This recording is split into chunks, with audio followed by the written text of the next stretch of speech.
Түрлі табиғат себептерімен әлемде ерекше балалар туылып жатады. Балықты құйрығы бар су перісті қыздан бастап мұрынсыз балаларға дейін. Саяхат YouTube арнасына қош келдіңіздер. Қазір біз сіздерге ерекше болып туылған балаларды көрсететін боламыз. Ал кеттік. Гэбби Джинс бөпе кезінде өз саусақтарын көзіне тығып жүрген болатын. Оның бір көзі сонымен жарақаттанып көрмей қалған. Және ол өзінің 3 саусақтарын тістеп жарақаттап тастаған. Гэбби өте сирек аурумен ауырады. Ол ауруды сезбейді. Гэбби 7 жасында өзіне қауіп төндірмеуі үшін арнайы көзілдірік киіп жүрген. Өкінішке орай бұл ауру емделмейді. Ал 12 жасында Гэбби өзінің ауыз жағын сындырып алған. Бірақ ол ауру сезбегендіктен ата-аналары оны тек 1 айдан кейін білген. Қазір Гэббидің жасы 16-да. Жай айтқанда ол қарапайым өмір сүріп жатыр. Оның ата-аналары Гэббиден көз алмай оның артына бақылап жүр. Шейуа Пеппин деген қыз осы дүниеге сирек кездесетін аурумен келген. Оның ауруы русалка синдромы деп аталады, яғни аяқтары біріктірілген.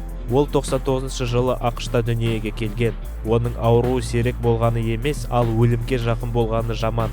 Бұл аурумен туылып, содан кейін өлмей өмір сүре берген адамдар саны өте аз. Өйткені науқастар бірнеше жылдан кейін қайтыс болады. Өкінішке орай Шейуа Пеппин 10 жасында өмірден озған болатын. Ол русалка синдромымен ауырып 10 жасқа дейін өмір сүрген жалғыз адам. Мохаммед Калим гигантизм ауруымен жүрген бала. Осы балада қолдары өте үлкен.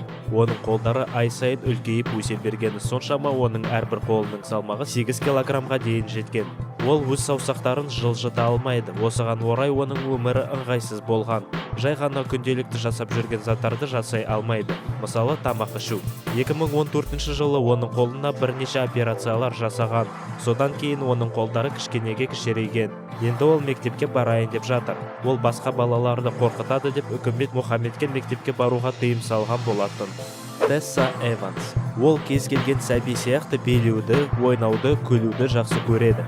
Бірақ оның ерекшелігі оның дененің бір бөлігі жоғында. Дәлірек айтқанда мұрны. Тесса Великобританияда тұрады. Оның ауруы аплазия деп аталады. Яғни белгілі бір мүшесіз туылуы. Тессада мұрны болмағанымен ол жөтелу, түшкіру және жай ғана суық ауруымен ауыра алады. Бірақ мұрны болмағандықтан ол иіс сезбейді. Балықты бала. Ақыл ойы дамымаған 18 жастағы Вьетнамдағы бала ауруханадағы арнайы бөлмеде тұрады.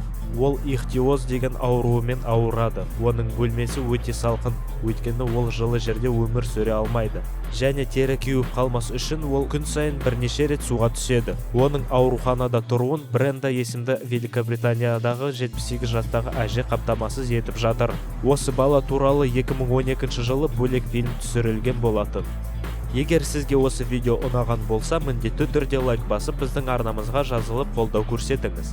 Және комментариялар жазып белсендірек болуыңызды сұраймыз. Болды, қош болыңыздар.